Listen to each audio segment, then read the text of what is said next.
തലശ്ശേരി അതിരൂപത KCYM-ഉം ശാലോം ടെലിവിഷനും സംയുക്തമായി അവതരിപ്പിക്കുന്ന യുവജന മതബോധന ഗ്രന്ഥം യുക്യാറ്റിൻ്റെ പഠന പരമ്പരയിലേക്ക് ഏവർക്കും ഹൃദ്യമായ സ്വാഗതം. ഈ എപ്പിസോഡിൽ യുവജനങ്ങളുടെ ചോദ്യങ്ങൾക്ക് ഉത്തരം നൽകുവാൻ നമ്മോടൊപ്പം ആയിരിക്കുന്നത് തലശ്ശേരി അതിരൂപതയുടെ മെത്രാപ്പോലിത്തയും യുവജനങ്ങളുടെ ഉറ്റമിത്രവുമായ അഭിവന്യ മാർ ജോസഫ് പാംബ്ലാനി പിതാവാണ്. പിതാവെ, അങ്ങേക്ക് ഹൃദ്യമായ സ്വാഗതം. പിതാവിനോട് സംവദിക്കാനും ചോദ്യങ്ങൾ ചോദിക്കാനുമായി ഈ എപ്പിസോഡിൽ നമ്മോടൊപ്പം കടന്നു വന്നിരിക്കുന്നത് തലശ്ശേരി കത്തീഡ്രൽ ഇടവകയിലെ യുവജനങ്ങളാണ്. പ്രിയ യുവജനങ്ങളെ, നിങ്ങൾക്കും സ്വാഗതം. കത്തോലിക്ക സഭയുടെ വിശ്വാസ പ്രമാണത്തെക്കുറിച്ചാണ് കഴിഞ്ഞ എപ്പിസോഡുകളിൽ നാം ചർച്ച ചെയ്തത്. അതിൻ്റെ തുടർച്ചയെന്ന രീതിയിൽ ദൈവപുത്രനായ യേശുവിൻ്റെ പരസ്യ ജീവിതത്തെക്കുറിച്ചാണ് നാം ഇപ്പോൾ ചർച്ച ചെയ്യാൻ പോകുന്നത്. പിതാവെ, നമുക്ക് ആരംഭിക്കാം. തീർച്ചയായും. ആരാണ് ആദ്യത്തെ ചോദ്യം ചോദിക്കുന്നത്? ആൽബർട്ടാണ്. ആൽബർട്ട്, ചോദിച്ചോളൂ. അഭിവന്തി പിതാവേ, എൻ്റെ പേര് ആൽബർട്ട്. എൻ്റെ ചോദ്യം ഇതാണ്: എന്തുകൊണ്ടാണ് ഈശോയുടെ രഹസ്യ ജീവിതം 30 വർഷക്കാലം ആയത്? സുവിശേഷത്തിൽ നാം കാണുന്നുണ്ടല്ലോ, ഈശോ 3 വർഷക്കാലം മാത്രമാണ് പരസ്യ ജീവിതം ജീവിച്ചത്. യെസ്, ആൽബർട്ടിൻ്റെ ചോദ്യം വളരെ പ്രസക്തവും പല തവണകളിലായി പലരും ചോദിച്ചിട്ടുള്ള ചോദ്യമാണ്. എന്തുകൊണ്ടാണ് ഈശോ തൻ്റെ ജീവിതത്തിൻ്റെ ആദ്യ 30 വർഷം രഹസ്യമായി ജീവിച്ചത്? ഒന്നാമതായി, ഈശോ രഹസ്യമായി ജീവിച്ചു എന്ന് ബൈബിളിൽ പറഞ്ഞിട്ടില്ല. നമ്മളങ്ങനെ പറഞ്ഞുണ്ടാക്കിയതാണ് ഈശോ രഹസ്യമായി ജീവിച്ചു. ഈശോ പരസ്യമായി പ്രസംഗിച്ചത് ഇത്ര കാലമേ ഉള്ളൂ എന്നുള്ളത് കൊണ്ടാണ് ബാക്കിയുള്ളതിനെ നമ്മൾ രഹസ്യ ജീവിതം എന്ന് വിശേഷിപ്പിക്കും. ശരിക്കും എനിക്ക് തോന്നുന്നത് രഹസ്യ ജീവിതം എന്നുള്ളതിനേക്കാൾ ഉപരി ഈശോ ഒരു സാധാരണക്കാരനായി തൻ്റെ മാതാപിതാക്കളോടൊത്ത് ജീവിച്ച കാലമാണ് ഈശോയുടെ രഹസ്യ ജീവിതം എന്ന് നമ്മൾ സാധാരണഗതിയിൽ വിശേഷിപ്പിക്കും. തൻ്റെ ആദ്യ 30 വർഷങ്ങൾ 33 വയസ്സ് വരെയും ഈശോ ജീവിച്ചു എന്നാണ് പരമ്പരാഗതമായ വിശ്വാസം. കാരണം പരസ്യ ജീവിതം ആരംഭിക്കുമ്പോൾ ഈശോയ്ക്ക് ഏകദേശം 30 വയസ്സ് പ്രായമായിരുന്നു എന്ന് ലൂക്കാസ് വിശേഷകൻ രേഖപ്പെടുത്തുന്നുണ്ട് 3-ാം അധ്യായത്തിൽ, അല്ലേ? അപ്രകാരം രേഖപ്പെടുത്തുന്നത് കൊണ്ട് നമുക്കറിയാം ഈശോയ്ക്ക് 30 വയസ്സ് വരെയും ഈശോ കാര്യമായി അറിയപ്പെട്ടിരുന്നില്ല. എന്നാൽ 12 വയസ്സിൽ നടന്ന ഒരു സംഭവം നമ്മൾ വായിക്കുന്നുണ്ട്, ഇല്ലേ ആൽബർട്ട്? ഉണ്ട് പിതാവേ. ബാലനായ ഈശോയെ ദേവാലയത്തിൽ കാണാതെ പോകുന്ന സംഭവം. യെസ്, ബാലനായ ഈശോയെ ദേവാലയത്തിൽ കാണാതെ പോകുന്നു. അതായത് ഈശോയുടെ ജനന വിവരണങ്ങൾ ബൈബിളിലുണ്ട്. അതേസമയം 12 വയസ്സായപ്പോൾ നടന്നൊരു സംഭവമാണ്. അതുകൊണ്ട് സമ്പൂർണമായും അതേക്കുറിച്ച് സുവിശേഷം നിശബ്ദമായിരുന്നു എന്ന് നമുക്ക് പറയാൻ പറ്റില്ല. തുടർന്നുള്ള ജീവിതത്തെക്കുറിച്ച് ഈ വിവരണത്തിൻ്റെ അവസാന വാചകത്തിൽ എഴുതി വച്ചിട്ടുണ്ട്, ഇല്ലേ? അതായത് ലൂക്കാസ് വിശേഷകൻ്റെ 2-ാം അധ്യായം 50-ാമത്തെ തിരുവചനത്തിൽ നമ്മളിങ്ങനെ വായിക്കുന്നുണ്ട്: ഈശോ അവരോടൊത്ത് നസ്രത്തിലേക്ക് വന്നു. അവൻ പ്രായത്തിലും ജ്ഞാനത്തിലും ദൈവത്തിൻ്റെയും മനുഷ്യരുടെയും പ്രീതിയിൽ വളർന്നു വന്നു എന്നാണ്. അതായത് ഈശോ പ്രായത്തിലും ജ്ഞാനത്തിലും വളർന്നു, ദൈവത്തിൻ്റെയും മനുഷ്യരുടെയും പ്രീതിയിൽ വളർന്നു. ഈ 30 കൊല്ലക്കാലം ഈശോ എന്ത് ചെയ്യുകയായിരുന്നു എന്ന് ചോദിച്ചാൽ സുവിശേഷകൻ്റെ ഉത്തരം വളരെ കൃത്യമാണ്: അവൻ മാതാപിതാക്കൾക്ക് വിധേയനായി ജീവിച്ചു. അതാണ് ഒന്നാമത്തെ കാര്യം. 2, അവൻ പ്രായത്തിലും ജ്ഞാനത്തിലും വളർന്നു. 3, അവൻ ദൈവത്തിൻ്റെയും മനുഷ്യരുടെയും പ്രീതിയിൽ വളർന്നു. ഇതാണ് ഈശോയുടെ രഹസ്യ ജീവിതകാലത്ത് സംഭവിച്ച കാര്യങ്ങൾ. അതായത് ഈശോ ഒരു മനുഷ്യനായിട്ടാണ് പിറന്നത്. ഈശോയുടെ മനുഷ്യത്വത്തെ സുവിശേഷകൻ ഊന്നിപ്പറയുകയാണ്. ഏതൊരു മനുഷ്യ വ്യക്തിയെയും പോലെ ഈശോ ഒരു കുഞ്ഞായി പിറന്നു, മാതാപിതാക്കളോടൊത്ത് ജീവിച്ചു, അവരെ അനുസരിച്ച് ജീവിച്ചു. മാതാപിതാക്കളിൽ നിന്ന് സ്നേഹവും പരിഗണനയും കിട്ടുന്ന കുഞ്ഞായി വളർന്നു. മാതാപിതാക്കളെ സ്നേഹിക്കുന്ന കുഞ്ഞായി വളർന്നു. അപ്പൻ്റെ ജോലി ഈ മകൻ പഠിച്ചെടുത്തു. അതാണ് യഹൂദ കുടുംബങ്ങളിൽ സംഭവിക്കുന്നത്. അപ്പൻ യൗസേപ്പ് പിതാവ് ഒരു തച്ചനായിരുന്നു, ആശാരിപ്പണിക്കാരനായിരുന്നതിനാൽ ഈശോയും ആ പണി തൻ്റെ അപ്പനിൽ നിന്ന് പഠിച്ചെടുത്തു. ഈശോ നലം തികഞ്ഞ ഒരു മരപ്പണിക്കാരനായി തീർന്നു എന്നുള്ളത് സത്യമാണ്.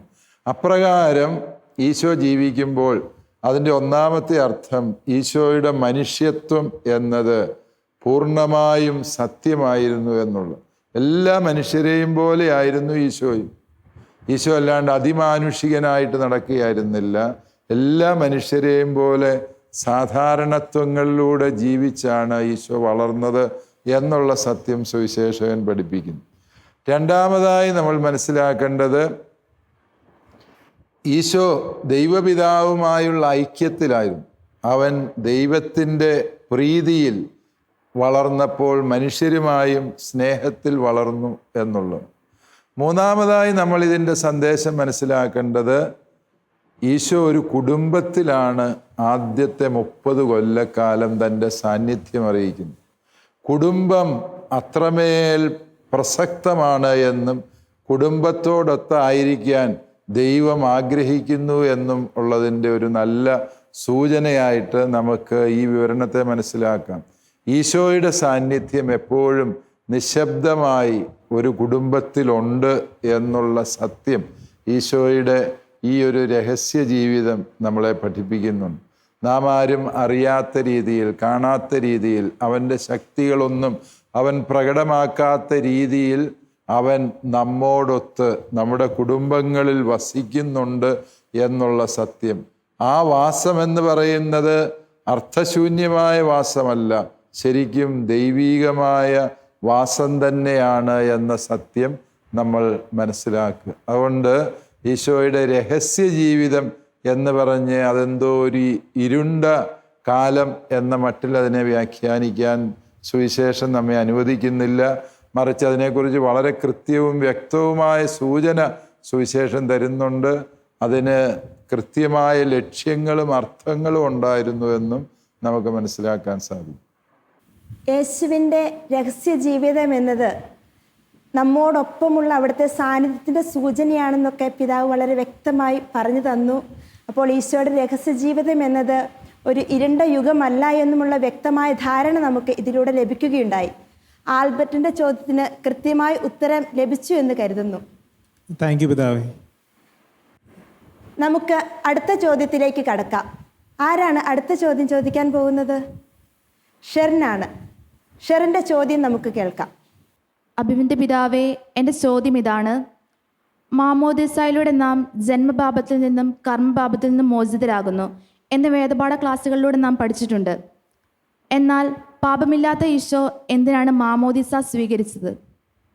ഷെറിൻ ചോദിച്ചത് നല്ല ചോദ്യമാണ്. അതായത് മാമോദീസ നമ്മെ ജന്മപാപത്തിൽ നിന്നും കർമ്മപാപത്തിൽ നിന്നും വിടുവിക്കുന്ന കൂദാശയാണ് എന്ന് നാം വേദപാഠ ക്ലാസ്സിൽ പഠിച്ചിട്ടുണ്ട്. അങ്ങനെയെങ്കിൽ ജന്മപാപമോ കർമ്മപാപമോ ഇല്ലാത്ത ഈശോ എന്തിനാണ് സ്നാപക യോഹന്നാൻ്റെ അടുക്കൽ പോയി സ്നാനപ്പെട്ടത് എന്നൊരു ചോദ്യം പ്രസക്തമാണ്. നമുക്കറിയാം, ഈശോ ജ്ഞാനസ്നാനം സ്വീകരിക്കുന്നത് പാപമോചനത്തിന് വേണ്ടിയല്ല. കാര്യം യോഹന്നാൻ്റെ ജ്ഞാനസ്നാനം പാപമോചനത്തിന് വേണ്ടിയുള്ളതായിരുന്നു. എങ്കിലും നമുക്കറിയാം, പാപം മോചിക്കാനുള്ള കഴിവ് സ്നാപകൻ്റെ സ്നാനത്തിനില്ല. അത് ഒരടയാളം മാത്രമാണ്. പാപം മോചിക്കപ്പെടേണ്ടതാണ്, അനുതപിച്ച് ദൈവത്തോട് മാപ്പ് ചോദിക്കേണ്ടതാണ് എന്നുള്ളതിൻ്റെ ഒരു അടയാളം മാത്രമാണ്. യഥാർത്ഥ പാപമോചനം നൽകാൻ പോകുന്നത് ഈശോ മിശിഹായാണ്. അവൻ കാൽവരിയിലെ കുരിശിൽ തൻ്റെ രക്തം കൊണ്ട് നമ്മെ കഴുകുമ്പോഴാണ് മനുഷ്യകുലത്തിന് യഥാർത്ഥ പാപമോചനം കിട്ടുന്നത്. അതുകൊണ്ട് സ്നാപകൻ്റെ ജ്ഞാനസ്നാനം എന്തായിരുന്നു എന്ന് ചോദിച്ചാൽ, കാൽവരിയിലെ കുരിശിൽ ഈശോ നമുക്ക് നൽകാൻ പോകുന്ന യഥാർത്ഥ പാപമോചനത്തിൻ്റെ ജ്ഞാനസ്നാനത്തിൻ്റെ അടയാളം മാത്രം. ലൂക്കാ സുവിശേഷം 12-ാം അധ്യായത്തിൻ്റെ 50-ാം വാക്യത്തിൽ ഈശോ ഇങ്ങനെ പറയുന്നുണ്ട്, എനിക്കൊരു സ്നാനം സ്വീകരിക്കാനുണ്ട്, അത് സ്വീകരിക്കുന്നത് വരെയും എൻ്റെ ആത്മാവ് അസ്വസ്ഥമാണ് എന്ന് ഈശോ പറയും, അല്ലേ?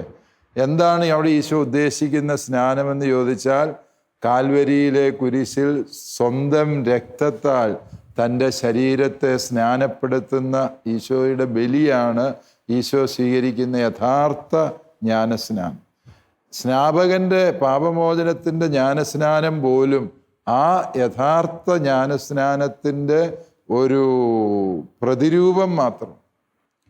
രണ്ടാമതായി നമുക്ക് ഈശോയുടെ ജ്ഞാനസ്നാനത്തെ മനസ്സിലാക്കാവുന്നത്, ഈശോ പാപമൊന്നും ചെയ്തിട്ടില്ല എങ്കിലും ഈശോ ലോകത്തിൻ്റെ പാപം മുഴുവനും സ്വയം ഏറ്റെടുക്കുന്ന ദൈവത്തിൻ്റെ കുഞ്ഞാടാണ്.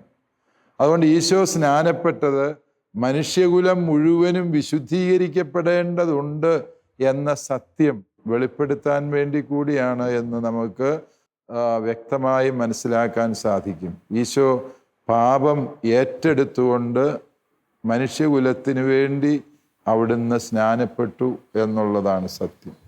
മൂന്നാമതായി ജ്ഞാനസ്നാനത്തിൻ്റെ അർത്ഥം എന്ന് പറയുന്നത്, ഈശോയിൽ സ്നാനപ്പെടുന്ന യഥാർത്ഥ മാമോദീസ സ്വീകരിക്കുന്ന ഓരോ വ്യക്തിയിലും എന്താണ് യഥാർത്ഥത്തിൽ സംഭവിക്കാൻ പോകുന്നത് എന്ന് ഈശോ വെളിപ്പെടുത്തി തരികയാണ്.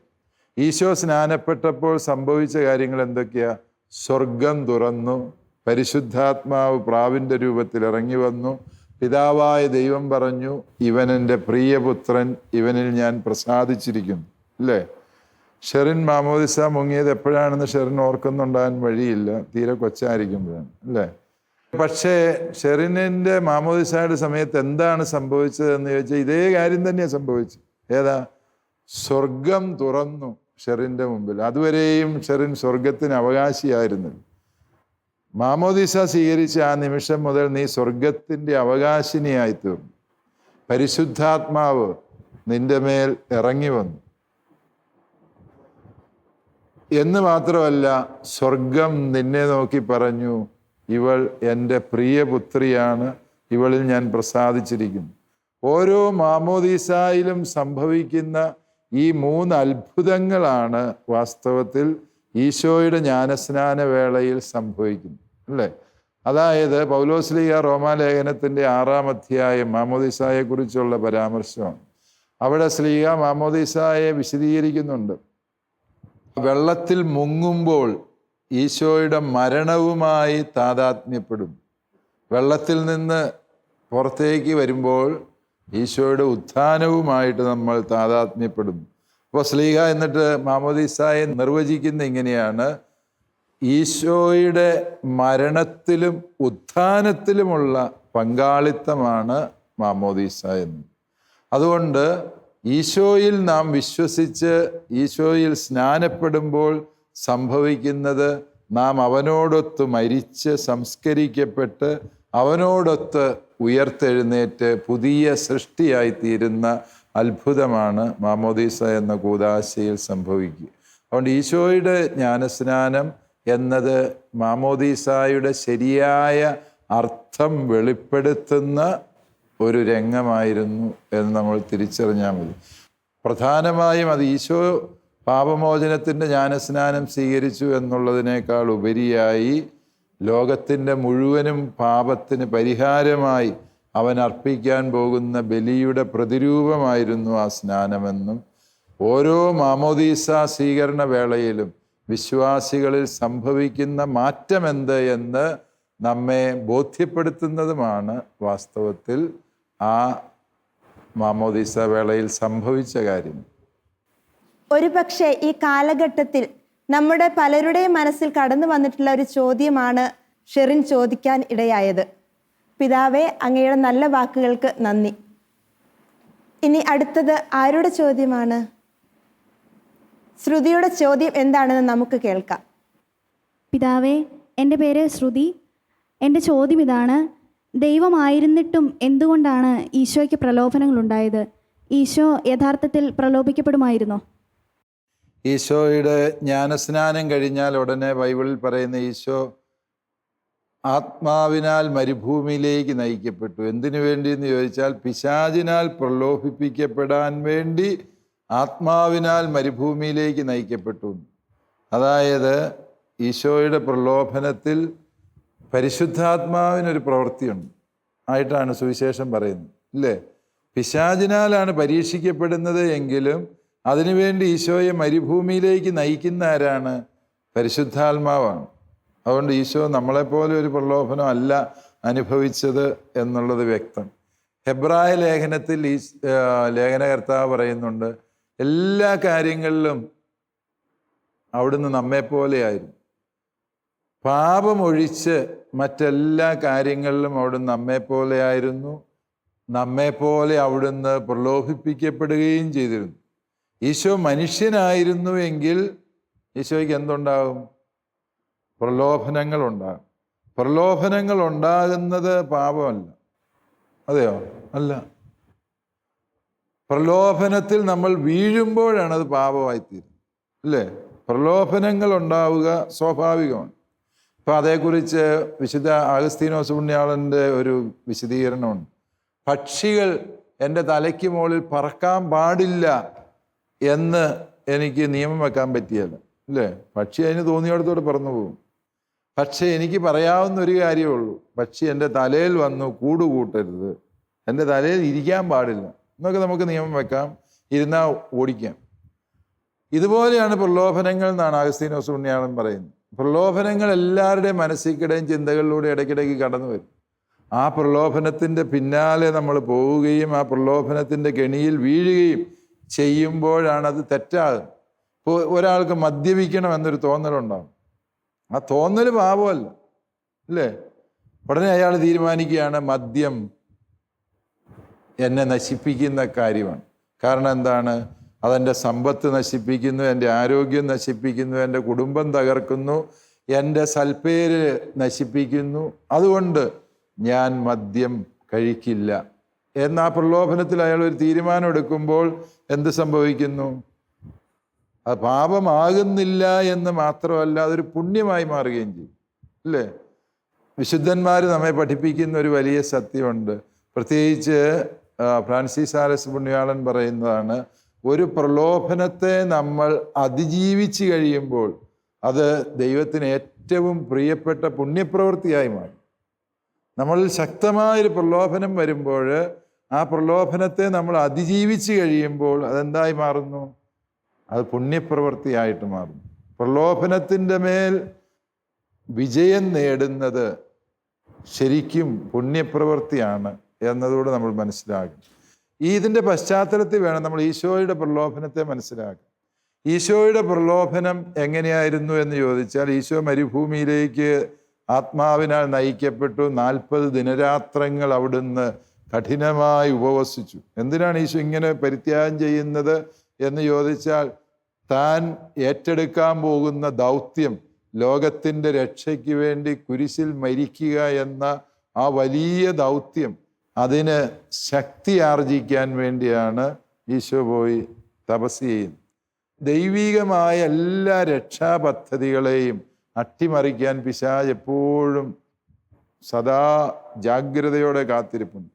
അതുകൊണ്ട് ഈശോയ്ക്ക് വിശന്നപ്പോൾ അവൻ അപ്പം ഭക്ഷിക്കാൻ ഈശോയെ പ്രലോഭിപ്പിക്കാൻ, ഈ കല്ല് അപ്പമാക്കി മാറ്റി ഭക്ഷിക്കാൻ പറ്റൂല്ലോ.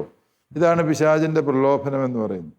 ശരിക്കും ഈ പ്രലോഭനം എന്ന് പറയുന്നത് എന്താണ്? നമ്മുടെ സ്വാഭാവികമായൊരാവശ്യമാണ്. വിശന്നിരിക്കുമ്പോൾ നമ്മളുടെ സ്വാഭാവിക ആവശ്യം എന്താണ്? ഭക്ഷണം കഴിക്കുക എന്നുള്ളത്. ഭക്ഷണം കഴിക്കുന്ന പാപമാണോ? അല്ല. പക്ഷേ നമ്മളൊരു ദൈവീക നിയോഗത്തിന് വേണ്ടി നമ്മളെ തന്നെ സമർപ്പിക്കുമ്പോൾ നമ്മൾ ചില പരിത്യാഗങ്ങൾ എടുക്കുന്നു. ആ പരിത്യാഗങ്ങളിലാണ് പിശാച് നമ്മളെ പ്രലോഭിപ്പിക്കാൻ വരുന്നത്. ഇപ്പോൾ വൈദികരും സിസ്റ്റേഴ്സും ഒക്കെ ബ്രഹ്മചാരികളായി ജീവിക്കുന്നവർ, അല്ലേ? ആ വിവാഹം കഴിക്കുന്നത് പാപമായതുകൊണ്ടല്ല അവർ വിവാഹം കഴിക്കാത്തത്, മറിച്ച് അവരെ ദൈവം ഭരമേൽപ്പിക്കുന്ന ദൗത്യത്തിൻ്റെ നിർവഹണത്തിന് വേണ്ടിയാണ്, ദൈവരാജ്യത്തിന് വേണ്ടിയാണ് അവർ അപ്രകാരം അവിവാഹിതരായി ബ്രഹ്മചാരികളായി ജീവിക്കുന്നത്. പക്ഷേ ആ ഒരു കാര്യത്തിൽ പിശാച് അവരെ പ്രലോഭിപ്പിക്കാൻ വന്നില്ല, അല്ലേ? വിശന്നിരിക്കുന്നവനെ പിശാച് പ്രലോഭിപ്പിക്കുന്നത് പോലെ ദൈവീക ദൗത്യങ്ങൾക്ക് വേണ്ടി നാം എടുക്കുന്ന എല്ലാ പരിത്യാഗങ്ങളും പിശാചിൻ്റെ പ്രലോഭന വേദികൾ തന്നെയാണ് എന്ന് നമ്മൾ ഓർത്തിരിക്കുന്നു. അതാണ് പിശാച് ഈശോയെ വന്ന് ഭക്ഷണം കഴിക്കാൻ പ്രേരിപ്പിക്കുന്നു, തൻ്റെ അധികാരം പ്രയോഗിക്കാൻ പ്രേരിപ്പിക്കുന്നു, അതുപോലെ തന്നെ താൻ ദൈവമാണ് എന്ന് സ്ഥാപിക്കാൻ പ്രലോഭിപ്പിക്കുകയാണ്. വാസ്തവത്തിൽ ഈശോ തൻ്റെ തിരുവചനത്തിൻ്റെ ശക്തിയാൽ സാത്താനെ ബഹിഷ്കരിക്കുന്നതാണ് നമ്മൾ സുവിശേഷത്തിൽ വായിക്കുന്നത്. അതുകൊണ്ട് ഈശോയുടെ പ്രലോഭനങ്ങൾ യാഥാർത്ഥ്യമായിരുന്നോ എന്ന് ചോദിച്ചാൽ തീർച്ചയായും യാഥാർത്ഥ്യമായിരുന്നു. കാരണം പിശാച് ഈശോയിലൂടെ പൂർത്തീകരിക്കപ്പെടുന്ന ദൈവത്തിൻ്റെ രക്ഷാകര പദ്ധതിയെ അട്ടിമറിക്കാൻ പരിശ്രമിക്കുകയായിരുന്നു. ഓരോ വ്യക്തിയെയും പിശാച് പ്രലോഭിപ്പിക്കുമ്പോൾ എന്താണ് സംഭവിക്കുന്നതെന്ന് ചോദിച്ചാൽ ആ വ്യക്തിയിലൂടെ ദൈവം നടപ്പിലാക്കാൻ ആഗ്രഹിക്കുന്ന ഒരു രക്ഷാപദ്ധതിയുണ്ട്. അത് നശിപ്പിച്ചു കളയാൻ പിശാച് നമ്മളെ പ്രലോഭിപ്പിക്കും. ഇപ്പം ശ്രുതിയിലൂടെ ദൈവത്തിന് ഒരു രക്ഷാകര പദ്ധതി നടപ്പിലാക്കാൻ ആഗ്രഹിക്കുന്നു. നീ വളർന്ന് ഇന്നയാളായിത്തീരും, ഇന്നയാളെ വിവാഹം കഴിക്കും, നിന്റെ കുടുംബം ഇങ്ങനെയായിരിക്കും. ഇതൊക്കെ ദൈവത്തിൻ്റെ ഒരു രക്ഷാകര പദ്ധതിയുടെ ഭാഗമാണ്. ആ രക്ഷാകര പദ്ധതി അനുസരിച്ച് നീ ജീവിക്കുമ്പോൾ നീ അനുഗ്രഹീതയായിത്തീരും, നിന്റെ പ്രവർത്തനങ്ങൾ അനുഗ്രഹീതമായിത്തീരും. അതറിയാവുന്ന പിശാച് നിന്നെ എന്ത് ചെയ്യും? പ്രലോഭിപ്പിച്ച് വേറെ ഏതെങ്കിലും കെണിയിൽപ്പെടുത്തി നിന്നെക്കുറിച്ചുള്ള ദൈവത്തിൻ്റെ പദ്ധതി നടപ്പിലാക്കാതിരിക്കാൻ പറ്റുമോ? ഇതാണ് പ്രലോഭനം എന്ന് പറയുന്നത്. എന്നെക്കുറിച്ചുള്ള ദൈവത്തിൻ്റെ ഹിതവും പദ്ധതിയും എങ്ങനെ അട്ടിമറിക്കാം എന്നുള്ള പിശാചിൻ്റെ ഗൂഢാലോചനയാണ് ശരിക്കും എൻ്റെ ജീവിതത്തിലെ പ്രലോഭനം എന്ന് പറയുന്നത്. അതാണ് ഈശോയുടെ ജീവിതത്തിലും സംഭവിക്കുന്നത്. അപ്രകാരം പ്രലോഭനമുണ്ടായപ്പോൾ ഈശോ എന്ത് ചെയ്തു എന്നുള്ളതാണ് നമ്മൾ കണ്ടുപഠിക്കുന്നത്. പ്രലോഭനങ്ങൾ വരുമ്പോൾ നമ്മൾ എന്ത് ചെയ്യണം എന്ന് ചോദിച്ചാൽ ഈശോ ചെയ്തതുപോലെ ചെയ്യണം. ഒന്ന്, പ്രലോഭനത്തെ അതിജീവിക്കാൻ പരിത്യാഗത്തിൻ്റെ വഴിയാണ്. ഇല്ല, ഈശോ പരിത്യാഗം ചെയ്ത് ഉപവസിച്ച് പ്രാർത്ഥിച്ചു. അതുപോലെ പരിത്യാഗത്തിൻ്റെ ജീവിതം നയിക്കുന്നവർക്കേ പ്രലോഭനങ്ങളെ ജയിക്കാൻ സാധിക്കൂ.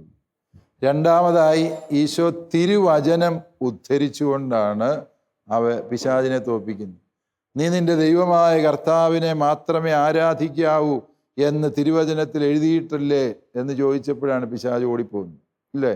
അപ്പോൾ ദൈവവചനം നമ്മൾ ശരിയായി പഠിക്കുക. പ്രലോഭനങ്ങൾ ഉണ്ടാകുമ്പോൾ വചനം എടുത്ത് വായിക്കുക. വചനം നമ്മെ പൈശാചിക ശക്തികളിൽ നിന്ന് സംരക്ഷിക്കും. ഇതാണ് അത് തരുന്ന രണ്ടാമത്തെ പാഠം. മൂന്നാമത്തെ പാഠം എന്താണ്? നമ്മൾ നമ്മുടെ ശക്തിയും മഹത്വവും ഒന്നും അല്ല അന്വേഷിക്കേണ്ടത്, ദൈവമഹത്വമാണ് യഥാർത്ഥത്തിൽ അന്വേഷിക്കേണ്ടത്.